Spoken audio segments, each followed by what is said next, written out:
Fala pessoal, muito bom dia. Sexta-feira, o último dia da semana, apesar de ser apenas o terceiro de bolsa, mas já é o último da semana, né? Obviamente que não temos mercado, sábado e domingo, logo temos que comentar hoje aqui sobre os principais pontos de atenção e ficar muito atento, porque temos coisas muito importantes rolando e daqui 2 dias, né, teremos um vácuo aí na bolsa onde não poderemos operar.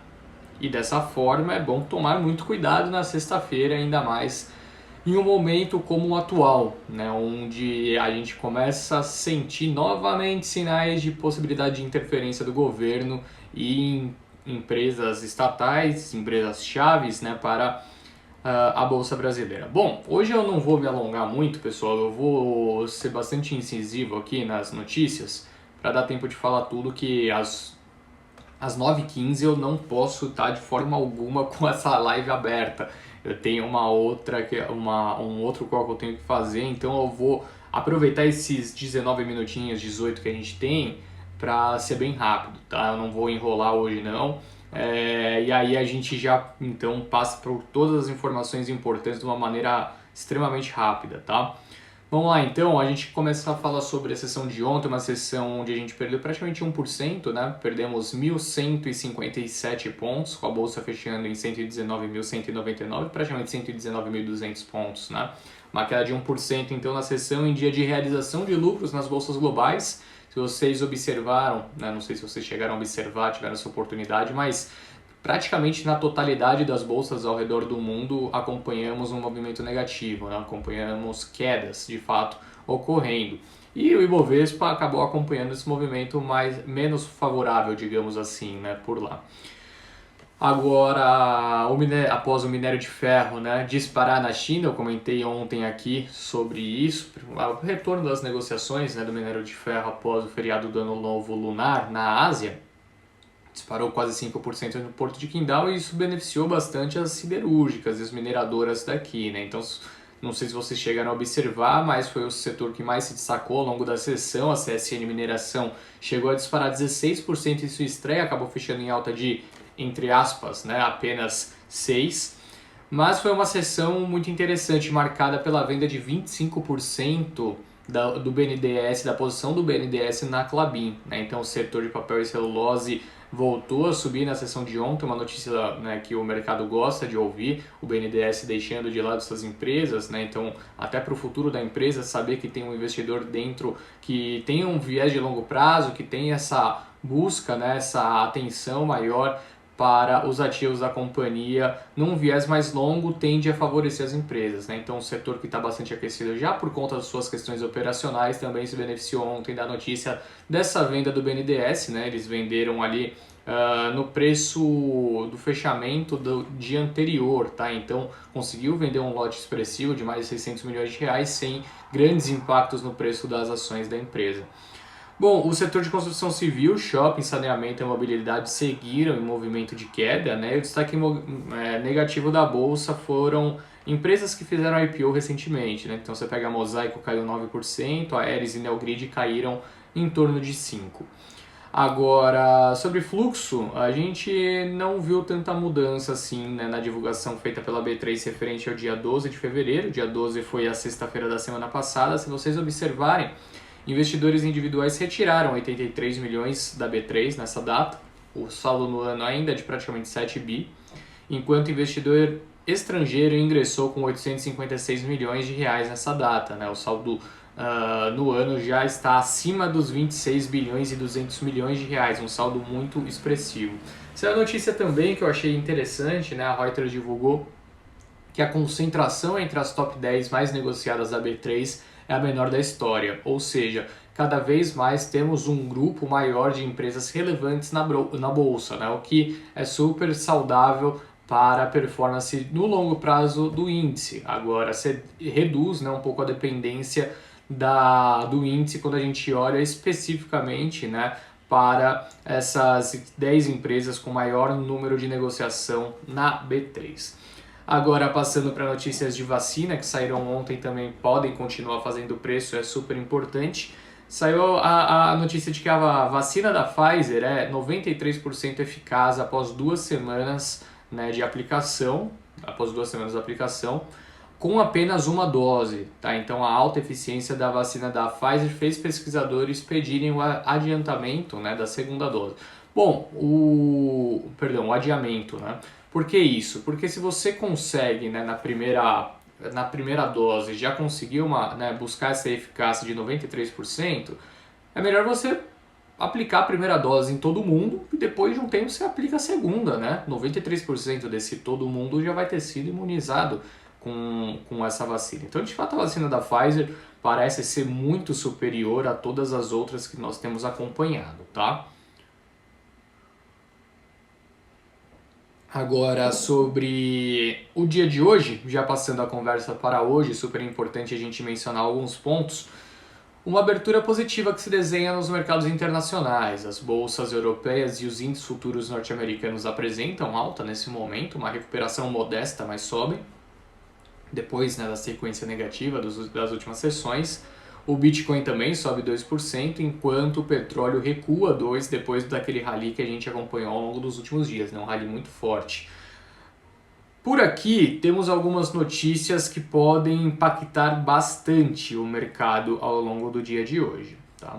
Então vamos começar falando sobre essa questão relacionada ao petróleo, né? Sobre energia. Quase 40% da capacidade de produção de energia do Texas saiu de operação ao longo dos últimos dias devido ao congelamento de instalações de geração de energia e gás, carvão e nuclear, tá? Então, cerca de 4 milhões e meio de casas estão no frio e no escuro por conta da situação. Isso teve um impacto severo no preço do petróleo, tá? Isso daqui também impactou o preço do petróleo, mas a gente já começa a ver uma recuperação por lá, tá? Então o petróleo já começa a recuar e então as atividades voltando um pouquinho ao normal na região do Texas, lembrando que é o principal polo, né, de energia dos Estados Unidos. Agora, essa notícia aqui é a mais bombástica do dia, tá? A Petrobras ontem elevou o preço do diesel em 15% e da gasolina em 10%, o que para a empresa é super positivo. Só que esses aumentos vieram em um momento onde as relações estão um pouco estremecidas com o governo federal, até porque os caminhoneiros estavam, né, visando realizar uma greve há pouco tempo atrás, por conta da alta do preço do diesel, né? E também dessa excessiva volatilidade. Após esse aumento efetuado pela Petrobras, né, o presidente Jair Bolsonaro criticou veementemente a alta realizada, esse reajuste realizado, e disse que vai zerar o imposto federal do diesel por 2 meses e disse que com certeza tomará alguma medida mais expressiva na companhia. Ele disse que não vai interferir na política de preço da companhia, mas que esse aumento vai ter consequências. E o que o mercado interpretou dessa frase do presidente? De que muito provavelmente ele vai mandar o presidente, né, da Petrobras embora, o CEO da Petrobras, o Castelo Branco, que vem fazendo um trabalho fenomenal na empresa, tanto no processo de desalavancagem, né, retirando esse aspecto de empresa estatal e focando na rentabilidade da companhia, enfim. Então ele basicamente está sendo ameaçado por realizar o que ele acredita ser melhor para a empresa, né, de tratar a empresa como de fato uma empresa, né, sem essa gerência do governo. Dessa maneira, a expectativa é que tenha uma abertura bastante negativa para a Petrobras, tá? Por mais que a ADR de Petro estivesse caindo apenas 1% pouco tempo atrás lá fora, a expectativa é que a gente possa ver um impacto mais severo aqui na abertura, tendo em vista que o petróleo recuou 2%, ao mesmo tempo em que essa notícia preocupa, né, de novamente o presidente da República interferir nas estatais. Há pouco tempo atrás, o André Brandão, CEO do Banco do Brasil, implementou um programa, né, de demissões voluntárias e também de fechamento de agências em linha com o que a gente vinha observando outros bancos realizarem para enxugar custos, e também quase foi mandado embora, né? Pouco tempo atrás também o CEO da Eletrobras pediu demissão porque viu que o plano de privatização não teria andamento, e dessa vez é o presidente da Petrobras que pode ser demitido após tomar uma medida saudável do ponto de vista econômico da empresa, né? Então, cada vez mais eleva-se o nível de incerteza do mercado quanto, né, às estatais. tem sido utilizado como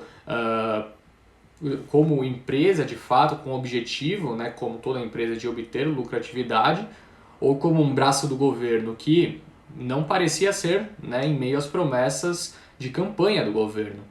As promessas de campanha do governo era exatamente o oposto, né? Então começa a trazer então uma grande incerteza para essas companhias. Bom, passando agora a falar sobre um pouquinho sobre os bancos, né? Aqui os 5 maiores bancos do país, Itaú, Bradesco, Santander, Banco do Brasil e Caixa, ainda tinham em dezembro desse ano um saldo de 353 bilhões e 500 milhões de reais em contratos de crédito cujos pagamentos foram prorrogados durante a pandemia, segundo o Valor Econômico, tá? Então um valor bastante expressivo, né? Mais de 350 bilhões em créditos que os bancos precisam tomar muito cuidado. A Localweb anunciou 2 aquisições voltadas a pequenas e médias empresas pelo valor de 53 milhões de reais. Tá? A fintech Credisfera, que oferece soluções de crédito, e a Doca Commerce, plataforma de lojas virtuais que auxilia lojistas a gerenciar sua loja online, foram adquiridas pela Localweb. A Mastercard informou que as vendas do e-commerce brasileiro cresceram 75% em 2020 na comparação anual.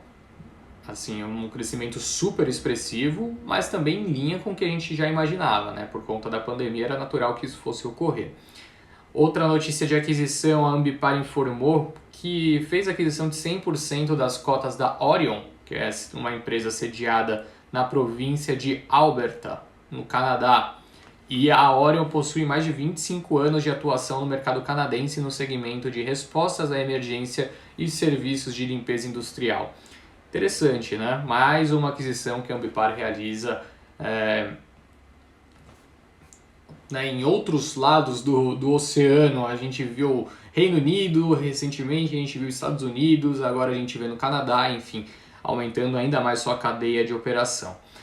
Agora, os conselheiros da Raia Drogasil aprovaram, por unanimidade, acordo para a compra de 100% da TechFit. Segundo a ata de reunião divulgada nesta quinta-feira, o valor da aquisição não foi informado, o acordo será submetido ao CAD.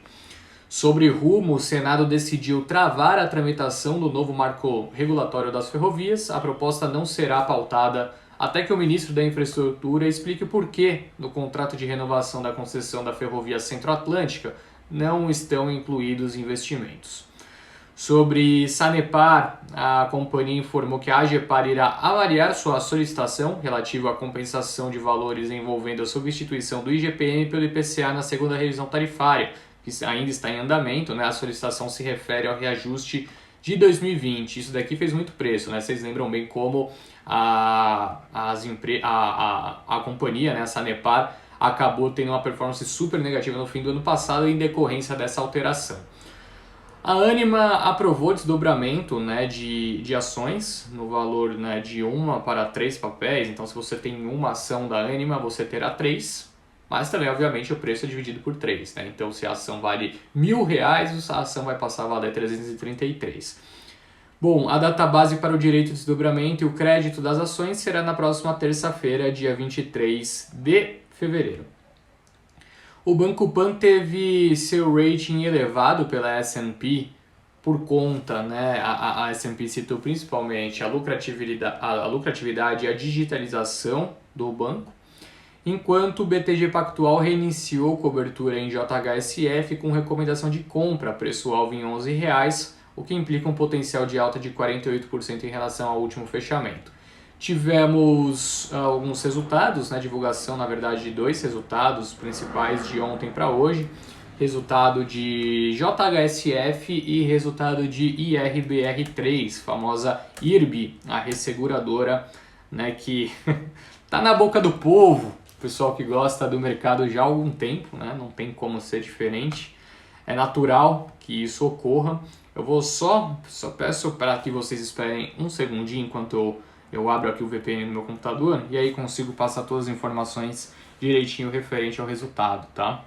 Era para eu ter feito isso antes? Era para eu ter feito isso antes, mas eu estava gravando aquele videozinho de 1 minuto, o primeiro minuto da bolsa, e aí acabei atrasando um pouco, né? Porque Assim, apesar de ser 1 minuto, demora quase uns 40 para conseguir preparar e gravar aquilo. Não é fácil, parece fácil, né? Mas não é. Bom, só um segundinho então, enquanto a gente abre aqui os destaques da bolsa e depois a gente já fala dos resultados, tá? Então vamos lá. Primeiro vamos falar aqui sobre IRB. IRB registrou prejuízo líquido no período de 620 milhões de reais no quarto trimestre, após um lucro de 654 milhões, né, um ano antes, no mesmo período. A mediana das estimativas de 3 analistas, né, compiladas pela Bloomberg, apresentava um prejuízo de 25 bilhões de reais apenas no período. Então vamos lá, ela apresentou um prejuízo de 620 milhões, a mediana das expectativas de 3 analistas do sell-side era de 25 milhões de prejuízo.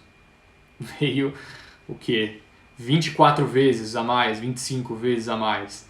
Bom, a empresa informou que o índice de sinistralidade foi a 92,1%, né, contra 43,9% em comparação anual, e em comunicado ao mercado, o IRB disse que, conforme os resultados divulgados, finalmente, né, atingiu o enquadramento regulatório referente aos índices de liquidez e cobertura de provisões técnicas da SUSEP. Era algo que, assim, era necessário fazer, né, já estava na hora de fazer, enfim. Bom, eu não falei sobre o minério de ferro, ele recuou 3%, tá, em Singapura, para 170 dólares a tonelada. Bom, sobre o JHSF agora, né? Faltou comentar sobre o resultado do JHSF. A empresa registrou lucro líquido no período de 189 milhões de reais, né, no quarto tri, queda de 10% em relação ao mesmo período de 2019. Já em 2020, né, quando você olha anualizado, o lucro foi de 639 milhões de reais, um aumento de praticamente 99% em relação a 2019. O EBITDA somou 206 milhões no trimestre, tá? Uma queda de 33%. Em linhas gerais, apesar de, né, a gente observar essas quedas em comparação com o ano passado, eu interpreto como um bom resultado, tá, de JHSF, assim, porque é uma empresa que depende de aluguéis, né, de lojistas, depende também de vendas, de terras, enfim. São business que a gente viu obter impactos relevantes por conta da pandemia em outras empresas. JHSF conseguiu entregar um bom resultado na minha visão, tá? Então, lembrando que o BTG reiniciou cobertura, né, logo depois dos resultados, com preço-alvo em R$11 e potencial de alta de 48%. Sobre ofertas, a plataforma de e-commerce Privalia pediu registro de IPO, enquanto o PicPay contratou o BTG Pactual para ser seu coordenador no IPO. Tá? Lembrando que o PicPay pertence à JIF, que é a holding de investimentos da família Batista, que também controla a JBS. A fintech possui atualmente 41 milhões de usuários, mais que o dobro do que detinha no início da pandemia. Eu acho que tem mais alguma coisa aqui sobre IPOs, tá? Aqui, ó. A Agroindustrial, que atua na venda de insumos defensivos, fertilizantes e sementes, prepara um IPO em que pretende movimentar até 2 bilhões de reais segundo o valor econômico. A companhia de fidelidade, a DOTS, também prepara uma oferta de ações, deve protocolar sua documentação na CVM na segunda-feira. E é isso. É isso. Então acelerei, pessoal, e olha só, 9h14, conseguimos, hein? Falando sobre tudo dentro do nosso tempo. Eu só vou falar sobre a abertura do índice futuro, tá? Só abrir aqui meu home broker e a gente fala sobre a abertura do índice futuro e já encerramos o call então. Que call, hein, pessoal? Muita informação. Aqui o índice futuro negativo, uma queda de 0,66, enquanto o dólar sobe 0,58 a 5,46. Você pega a curva de juros inclinando muito. Deem uma olhada depois na inclinação, tá, da curva de juros. Isso daqui é reflexo do risco, pessoal. Reflexo do risco. Com tudo que eu falei sobre a interferência do governo na Petrobras, causa esse reflexo, tá? Infelizmente. Valeu, galera. Conseguimos, hein? Um ótimo fim de semana a todos e até segunda-feira. Valeu, tchau, tchau.